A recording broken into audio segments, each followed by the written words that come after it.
De nuevo con ustedes aquí Alfonso Torres, suyo en su espacio Voz para el Cambio. Conversando hoy con una invitada muy especial, la señora Ana Mateo, dominicana que reside en Costa Rica desde hace 40 años, según dijo ella, ¿verdad? No lo digo yo, ella lo declaró en el segmento anterior. Doña Ana nos regaló unos libros de un poeta trascendente del hermano pueblo de Costa Rica, que no se conoce en la República Dominicana, al menos yo no lo conocía, Jorge de Bravo, era su seudónimo, porque fue un militante revolucionario, pero su nombre de pila, Jorge Delio Bravo Brenes, fue asesinado cuando tenía apenas 29 años, a través de un accidente de motocicleta, esos asesinatos que se disfrazan. Aquí ocurrieron algunos también en el país y en otra parte del mundo.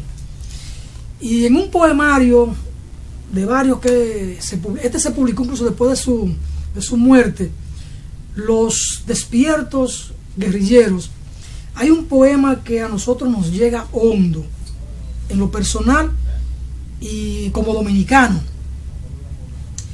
Nosotros hemos conocido siempre y hablamos del poema Versanograma Santo Domingo del gran poeta chileno y universal Pablo Neruda, que cantó al pueblo dominicano en esa expresión de solidaridad con la guerra patria de abril del año 1965. Y me he encontrado aquí dulcemente con un poema trascendente de Jorge de Bravo, titulado Palabra, dedicado al pueblo dominicano en una expresión de solidaridad. Sin embargo, lo escribió allá al calor de las metrallas en Santo Domingo, y este poema no se conoció. Lo escribió y ahí quedó hasta que sus hijos y su viuda en el año 1987 lo recopilaron y lo publicaron. Palabra. ¿Quién te cosió los ojos? ¿Quién te puso ese terrón de odio en plena cara? ¿Quién te amarró el amor y te vendó la compasión? ¿Alguien te dijo que la sangre mongólica no mancha? ¿Quién te enseñó a quebrar la pobre libertad dominicana como si fuera una inútil, seca, despreciable cáscara? Allá donde tú odias y sonríes, donde tú sudas y matas, en ese país lejano que no ha visto tu madre, en esa tierra humana que desgarras, hay hombres que maduran al lado del fusil. No duermen con la esposa, duermen con la granada. Esa tierra lejana que tú pisas como se pisa una basura amarga. Esta tierra que no te sabe a lecho, ni a ternura, ni a casa. Es una patria, hermano. Es una dulce y adolorida patria. Y los hombres que matas la besan y la aman. Hermano mío, escúchame. Retorna. Lávate los pegotes que lleva tu mirada. Observa el gesto de los que asesinas. Ábreles las entrañas. Verás que entre las vísceras llevan como otra víscera el mapa de la patria. Y en el mapa hallarás todos los ríos que has llenado de odio, las montañas que has colmado de muerte, las ciudades que has regado con semen de metralla, y hallarás un amargo cementerio donde una flecha armada señala el barro ajeno que te aguarda. Es un canto de ese poeta costarricense en solidaridad con el pueblo en lucha dominicano en aquel momento trascendente del ametralleo de 1965. Y ese canto está dirigido al soldado invasor, al soldado yanqui y a otros de América Latina que sus gobiernos serviles al imperio mandaron a sembrar el terror en la República Dominicana. Vaya nuestro reconocimiento póstumo a Jorge de Bravo, un hombre costarricense por nacimiento, pero por su amor, un hombre universal, un hombre universal. Gracias a Ana Mateo por regalarnos este poemario y por permitirnos conocer a este poeta costarricense, a este poeta universal, que le cortaron las alas en el año 1967 yo no voy a decir que por este poema, porque a lo mejor este poema no se publicó, al menos no se publicó en un formato de libro, quizás lo publicó en un periódico o en un panfleto, como se decía entonces, y a lo mejor la embajada yanqui lo conoció y lo mandaron a asesinar a través de un accidente de motocicleta y le tiraron una camioneta, un carro arriba. Son de las cosas de este mundo de Dios. Don Jacinto Ascensión, aquí estamos para conversar con nuestra invitada, a quien agradecemos que nos haya puesto en contacto con la obra de Jorge de Bravo, que el colectivo nuestro Entre Poetas va a abocarse en los próximos días a conocer a fondo este poeta inmenso, Jorge de Bravo, asesinado a la tierna edad de 29 años. Sí, mirando este poema y más, ahora que uno está conociendo los escritos de este gran poeta, Jorge de Bravo, me llegaba la pregunta, Ana Mateo, usted que ya tiene 40 años viviendo en Costa Rica, y es posible que algunas preguntas que tenemos, inquietudes, con usted la podemos, también los amigos televidentes que están ahí en Voz para el Cambio. ¿Por qué se conoce tan poco a Costa Rica, pero más a su gente? Es difícil que uno se mueva por las calles de Santo Domingo y se encuentre una familia, una persona costarricense. Y así pasa inclusive con otros países de lo que es Centroamérica. Sin embargo, usted tiene 40 años allá. Hay muchos dominicanos viviendo allá en Costa Rica. Sí. ¿Y por qué conocemos tan poco de ese bello país que tiene tanto para aportar al país y al mundo? Sí. Esa pregunta me la hago yo también. ¿Por qué conocemos tan poco de Costa Rica a nivel del Caribe y del resto de América? No sé. Lo mismo me pasa a mí para tener noticias de aquí, allá. Hay poca información del Caribe, en Centroamérica también. Entonces había un canal de televisión que incluso yo puse esa televisión por cable para ver ese programa de televisión que daban acá, y después lo quitaron también, el canal de televisión de aquí de Santo Domingo. Entonces no sé por qué las noticias no se divulgan, por qué hay tan poca noticia. En Centroamérica sí se comunican un país con otro, pero ya fuera de Centroamérica como que no casi no hay divulgación, no sé, eso sí no sabría qué decir. Yo aquí nunca he conocido un ciudadano de Costa Rica. Le preguntaba fuera de cámara sobre eso. Usted me dice que sí, que aquí hay una comunidad de costarricenses. Sí, yo supongo que sí, porque incluso ya no tengo casi contacto con los costarricenses que viven acá, pero antes yo venía y me decían tráeme pejibaye, tráeme esto, tráeme lo otro, productos que se consumen mucho allá, tortillas de maíz y esas cosas que aquí no se consumen. Pero ya yo como ya no estoy trabajando para el Estado, para el gobierno, entonces ya he pedido mucho contacto con los costarricenses que viven acá. Además también duro mucho tiempo para venir, y entonces también eso hace que no haya mucho contacto. Yo le pedí en un momento que nos consiguiera el colectivo de poetas, porque siempre le enviamos las cosas que grabamos de poesía y los programas que hacemos aquí, usted lo sigue, sobre un poeta conocido en Costa Rica y que pueda ser de alguna manera un poeta emblemático, como son aquí para nosotros Manuel del Cabral, Pedro Mil, Víctor Villegas, y usted seleccionó a Jorge de Bravo. ¿Por qué? Porque Jorge de Bravo, desde que yo lo conocí, hay muchos poetas costarricenses, pero este señor me impactó. En primer lugar, él aprendió a leer y escribir él solo, fue un autodidacta, porque sus padres vienen de familia campesina muy pobre, de zonas rurales muy pobres. Entonces su papá lo obligaba a ir a trabajar en la agricultura, entonces no lo mandaba a la escuela, porque si lo mandaba a la escuela no podía trabajar. Allá normalmente la jornada de trabajo es de 5 de la mañana hasta las 11 del mediodía. ¿Por qué? Porque después de mediodía comienzan las lluvias y amanece lloviendo. Entonces, como le decía anteriormente, llueve 366 días al año allá en Costa Rica. Por eso la forestación y los recursos naturales son tan bonitos como son, ¿verdad? Por ejemplo, Costa Rica le vende electricidad desde Panamá hasta Guatemala, porque tiene exceso de electricidad. Entonces, el campesino solamente tiene ese periodo de trabajo de 5 de la mañana a 11 de la mañana. Entonces, esa hora es que funcionan las escuelas, entonces no lo podía enviar. Y por insistencia de creo que fue a los 14 o 17 años que el papá lo llevó a la escuela primaria. Y la profesora que lo vio dijo, este es un diamante en bruto, tengo que ayudarlo. Y ella fue que lo impulsó, incluso se hizo periodista. Y a mí me impactó porque sus poemas son una denuncia social. Es una denuncia social.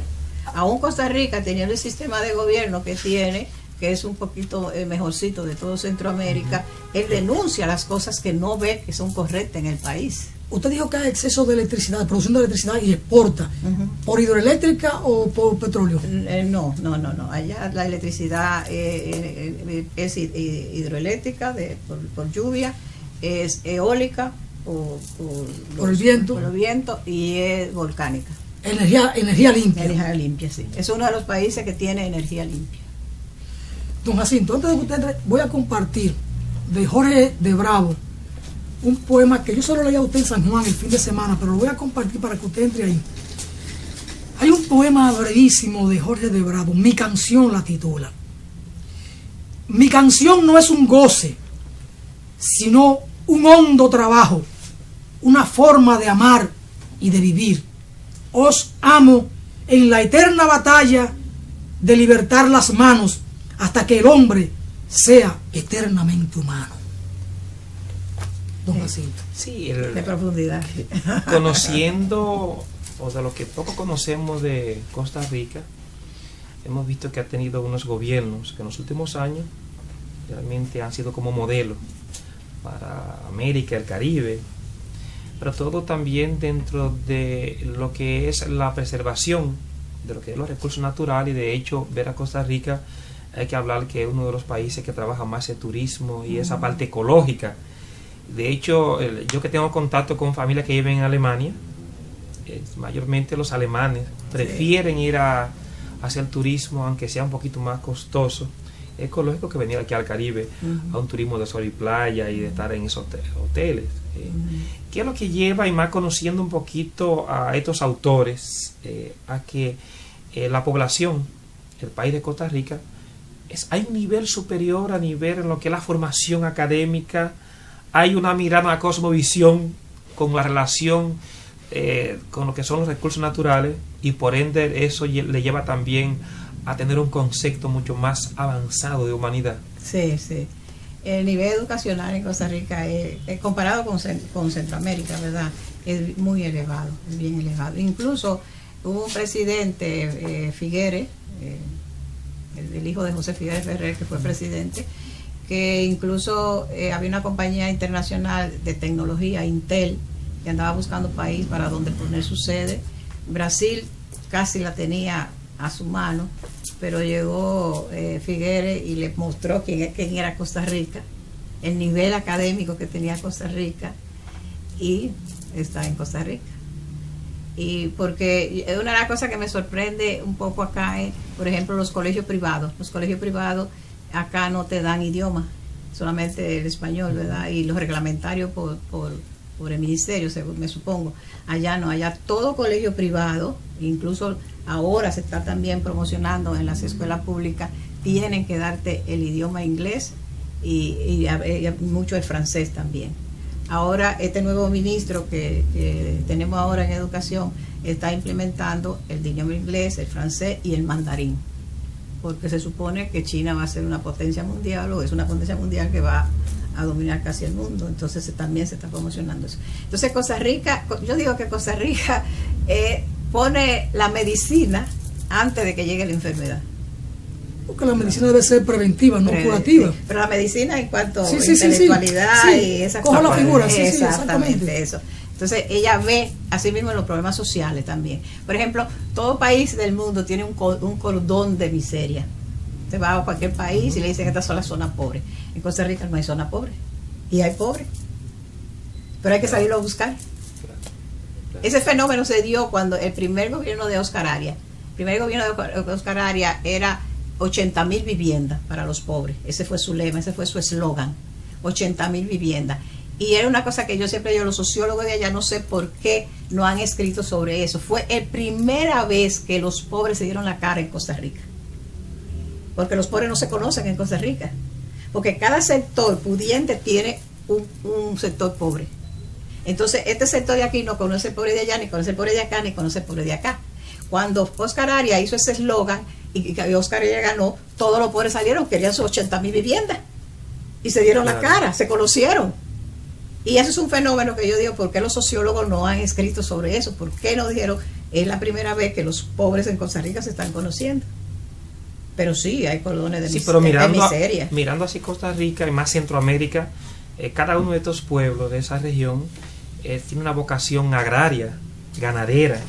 ¿Y qué implica cuando hablamos de ganaderos? Que al final son 2 o 3 que son dueños del ganado y son dueños de la tierra. Y tal vez en esos momentos vas a encontrar familias que sí son muy ricas. Y tú vas a encontrar personas, multitudes que son muy pobres por el nivel de quiénes son los que tienen la tierra. Cuando uno se va a la zona este del país, aquí en Dominicana, usted va a encontrar lo mismo. Sí. Son 2 o 3 dueños de lo que son los grandes tareas de tierra, de los ganados, las cañas, y luego entonces tiene que emigrar la gente hacia afuera para poder entonces subsistir. Eso entonces cuando uno conoce un poquito Honduras, va inclusive a Panamá, Costa Rica, tenía esa vocación un poquito más de ganadero, grandes ganaderos. Son países que son pequeños, pero con todo y eso se ha dado un cambio y hemos visto que Costa Rica es diferente, como tú le decías, con esos países que están cercanos. Fíjese ahora todo el problema que se ha desatado con el tema de los venezolanos, un ejemplo, pero el tema de Nicaragua, fíjese cuántas personas usted que está mirando eso se están trasladando inclusive a Costa Rica por el nivel de vida que hay ahí. Exacto. Y eso es lo que inclusive vemos en la noticia de cómo la gente de Honduras, de El Salvador, de Nicaragua se van a buscar mejores vidas en Costa Rica, y es por ese nivel. Migra mucho de la zona rural a la zona urbana, migra muchas personas, pero muy poca, porque también tienen un sistema de cooperativas. Entonces usted puede ser ganadero, pero usted hace una cooperativa de ganadero con los habitantes del entonces tienen trabajo, no tienen por qué. Hoy me quedé sin trabajo, me voy a ir a la metrópoli. No, se quedan ahí. Entonces hay varias cooperativas. Es un país cooperativista totalmente. Entonces, eso ayuda, por un lado, para que la migración hacia San José, que es el centro económico, no se vea. Más si hay un turismo ecológico, va a permitir que la zona se pueda favorecer para poder mantener eso. El turismo ecológico es muy bueno porque hay demasiados volcanes.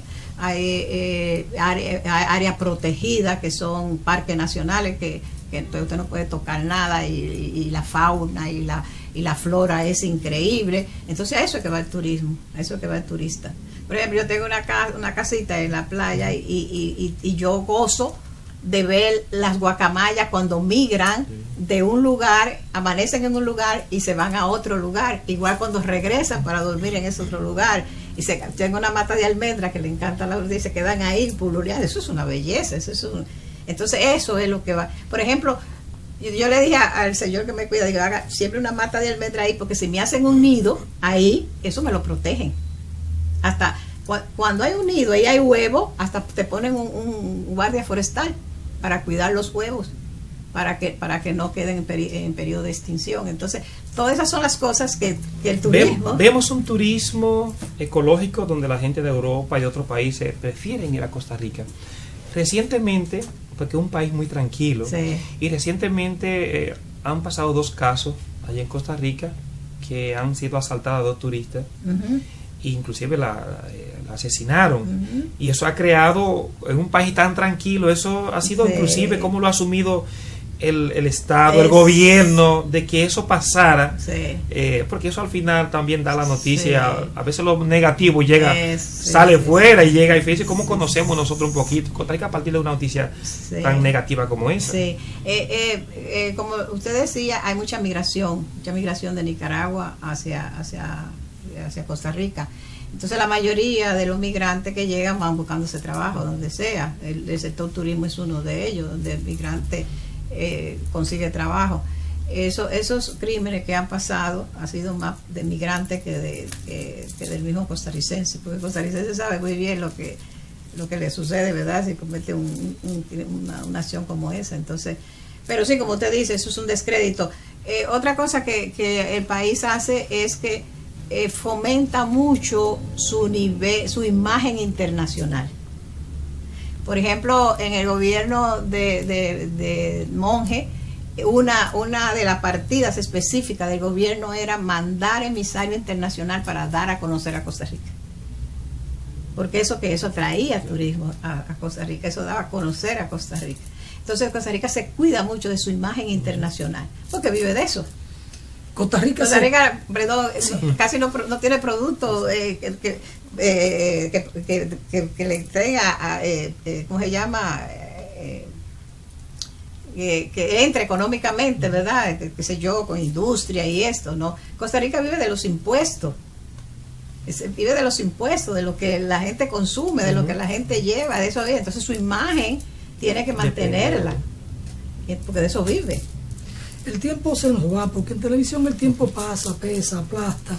Se nos van a quedar muchos temas ahí en las notas, la familia, la religiosidad, un poco más de la educación, pero viendo esto de la seguridad, de la civilidad, de la educación, de cómo el país se cuida y se protege y proyecta la imagen internacional, hay un tema que afecta, que impacta a toda América Latina y una buena parte del mundo, el tema de la corrupción. Sí. En Costa Rica, ¿qué pasa? Sí, hay corrupción, porque como le decía, donde quiera se cuecen habas. ¿Hay corrupción y la justicia funciona? Sí, funciona la justicia, por lo menos en ese sentido el costarricense se siente, a pesar de que aunque funciona a veces muy lenta y también media corrupta y todo el asunto, pero la ponen a funcionar. Por ejemplo, ahora mismo hay un caso que le llaman el cementazo. Todos los bancos allá son del Estado. Los bancos están manejados por el Estado. Hay bancos privados, pero no maneja la cartera que maneja el Banco del Estado. Entonces, un empresario le puso un proyecto al presidente. Era un proyecto bueno porque decía, si yo traigo cemento de China, la construcción va a ser un cemento más barato, la construcción se va a expandir y la mano de obra va y la empleomanía va y todas las cosas. Entonces el presidente lo acogió y llamó a uno de los bancos del Estado y dijo, sí, dale el préstamo, porque me parece bueno el proyecto. Pero entonces el señor lo que hizo fue un fraude total. En China no tenía ningún proyecto, lo que incluso cuando se descubrió en China lo que tenía en contacto era una cuestión de bisutería, de vender cositas así, y eso era lo que tenía como empresa que le estaba vendiendo el cemento. El cemento nunca funcionó. Entonces, ¿qué era lo que el señor quería? El vicepresidente del banco estaba a punto de pensionarse. Entonces, él lo llamó a un hangar, porque tenía un avión y todo el asunto, porque el señor es empresario, y le propuso, revela el secreto de Estado, el secreto bancario, revela el secreto bancario. Si tú revelas el secreto bancario, la pensión tuya no va a ser la pensión que te va a dar el Estado, sino va a ser una pensión mucho más jugosa que por la que yo te voy a dar. Y yo no pago el dinero que le cogí al banco. Pero el vicepresidente parece que se pensó lo que iba a pasar, llevó una grabadora, grabó toda la conversación y fue a la fiscalía y se lo llevó. Pues están presos. Los dos. Y el presidente del banco está preso el señor. El fiscal quiso arreglar el asunto porque parece como que estaba ahí medio involucrado. Una fiscal que, estoy hablando de fiscal general, ¿verdad? Una fiscal que más o menos siempre ha ido a la vanguardia de la defensa, se dio cuenta, comenzó a escudriñar, lo destituyeron y ahora está ella como, bueno, ya la nombraron, estaba como interina, pero ya la nombraron como fiscal general y esa está llevando el caso y está sacando todo. Le tapó la olla grillo, como dice allá. Se nos fue el tiempo. Doña Ana, en estos últimos 40 años, lo que usted ha estado viviendo en Costa Rica, ¿ha habido cambio de cuando usted llegó a esta parte para bien o alguna cosa han mejorado? Así rápidamente. Ambas cosas. Porque como le decía, Costa Rica es un país que se cuida mucho y pone la medicina antes que llegue la enfermedad. Es un país que ha avanzado mucho tecnológicamente, se ha abierto, a pesar de que tiene que abrirse más todavía, es una de las cosas, hay mucha burocracia. Yo creo que después de Inglaterra, Costa Rica es el segundo país del mundo burocrático, entonces eso paraliza mucho el dinámico de la economía, de cualquier trámite que uno haga. Pero sí ha avanzado en tecnología, ha avanzado en educación, ha avanzado incluso políticamente también, ya hay como más criterio a la hora de elegir a un candidato. En fin, sí ha avanzado, pero también ha habido mucho, porque una cosa va acorde con la otra. Los avances van acorde es una dualidad ahí. Muy bien. Bueno, gracias, doña Ana Mateo. El tiempo se nos fue. Don Jacinto, despida por hoy. Sí, darle las gracias a Ana Mateo, un placer escucharle y conocer un poquito de lo que son nuestros hermanos costarricenses ahí en Centroamérica, y de saber que Voz para el Cambio es una ventana abierta a posibilidades para seguir conversando con usted. Gracias, amigos ahí que están presentes. Y nada, el programa por hoy concluimos y será hasta mañana. Gracias a ustedes por invitarme.